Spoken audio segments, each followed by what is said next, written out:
Bonjour encore famille. J'ai parlé un peu des sorcières à l'église. Sorcières à l'église. Façon de distraire les gens. Qui est sorcière à l'église? J'ai été invité à Touagui 2, à Miyagi, pour aller affronter un démon. Ce démon vivait dans une forêt sacrée. Et depuis 20 ans, le démon a bloqué l'eau du village. Donc le pasteur m'a fait partir là-bas dans le but de rester dans l'église et prier pour que l'esprit parte.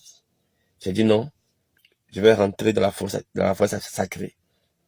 Je suis rentré 11 secondes. 11 secondes. Bref.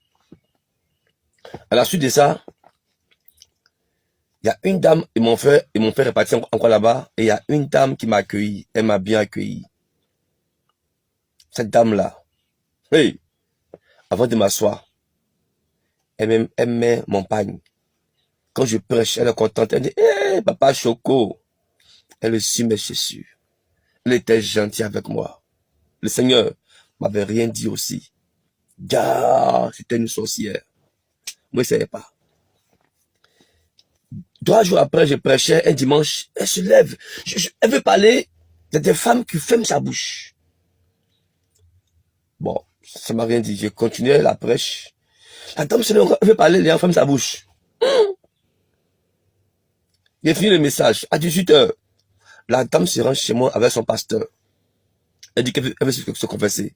J'ai dit quoi? Elle dit qu'elle est sorcière et que les sorciers de la région l'ont payé 30 000 francs pour m'enceinte. Mon garçon, on m'enceintait. J'ai dit comment? Oui, elle dit elle venait coucher avec moi.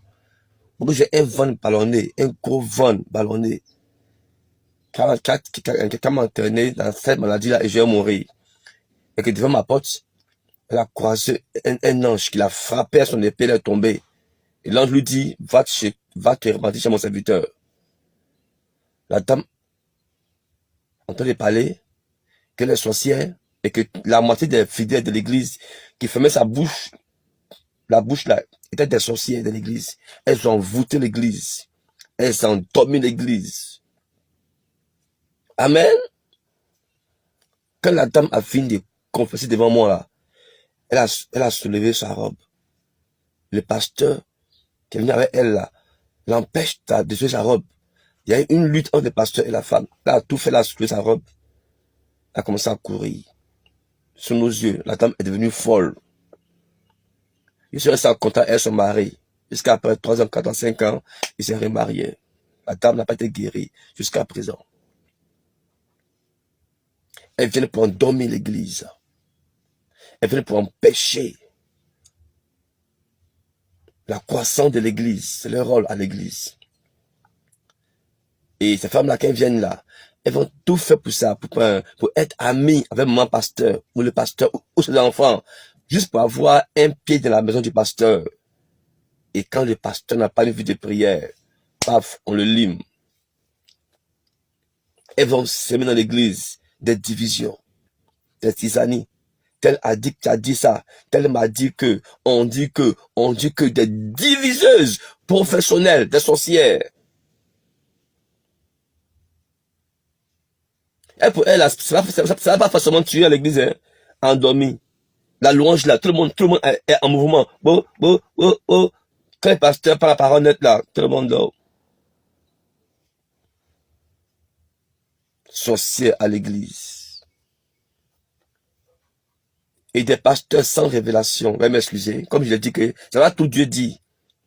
Mais après il dévoile. On fait rentrer dans le groupe musical des sorcières qui ont dormi et cassé l'église. Elles n'ont pas peur, hein, parce qu'on ne leur fait rien. Elles n'ont pas peur. Parce que l'église qui est censée tenir la tête de la puissance a baissé ses gardes. Je prie avec 3 sorcières chez moi. 3 sorcières. Les dimanches qu'elles viennent là, tous les 3 ont forcément quelque chose à dire. Elles veulent rendre témoignage forcément les dimanches. J'ai dit à quelques responsables, ces 3 dames-là sont des sorcières. Mais, je les tiens à l'œil. Et un dimanche, j'ai prêché sur un message de sorcellerie. J'ai dit, bon, question. Il y a une qui se lève. Elle dit, oh mon Dieu, j'ai une question. Et elle regarde ses 2 sœurs. Et puis elles ont ri. Elle dit, homme de Dieu, mais comment est-ce que des sorcières laissent leur peau à la maison et puis ils viennent à l'église sans que le pasteur ne sache? Est-ce que ça, c'est un bon pasteur? Est-ce que ça, c'est bien? J'ai dit non, c'est pas un bon pasteur. Mais présentement où je parle, dans cette église-là, il y a 3 sorcières qui sont là. Je les connais bien. Mais comme elles sont mes petites là, mes enfants là, elles me disent rien. Les 3 se sont regardés comme ça. Après le culte, jusqu'à aujourd'hui. Elles ne viennent plus. Faites attention. C'est pas tout ce qui brille qui est de l'or. Faites attention à vous. D'autres même se permettent à faire offrande avec bois d'allumettes. C'est pas pour brûler l'an des gens qui est là. Offrande avec bois d'allumettes. Mon pasteur, voilà cadeau. Attention d'air. Vous qui aimez cadeau sans prix dessus là. Un pasteur qui devait se marier à San Pedro est sorti, il a croisé une femme au dehors. Une ancienne fidèle qui dit, pasteur, ton mariage, je ne sais pas si c'est à ton mariage, voilà cadeau pour maman. Le pasteur prend le cadeau. Il envoie ça à maman pasteur. Maman pasteur où le cadeau est ouf. Elle meurt. Elle est morte. On dira quoi? Où est son Dieu? L'erreur du pasteur n'est pas prier pour le cadeau avant de faire rentrer ça chez lui à la maison. Maman pasteur aussi a vu le cadeau là. Eh, Dieu merci, oh. Elle a ouvert. Sans prendre grâce à Dieu, sans prier dessus. Elle est morte. On est trop négligent. On accepte tout le monde. Attention. Attention. On veut que quelqu'un t'appelle, te rendre visite là. Que ce soit à l'église. Mais ceux qui aiment tout te dire, pasteur, je te vois chez toi à la maison, sur 10 là, il y a au moins 4 sorcières qui veulent avoir un accès à ta maison, à vos maisons, les amis, ouvrons les yeux.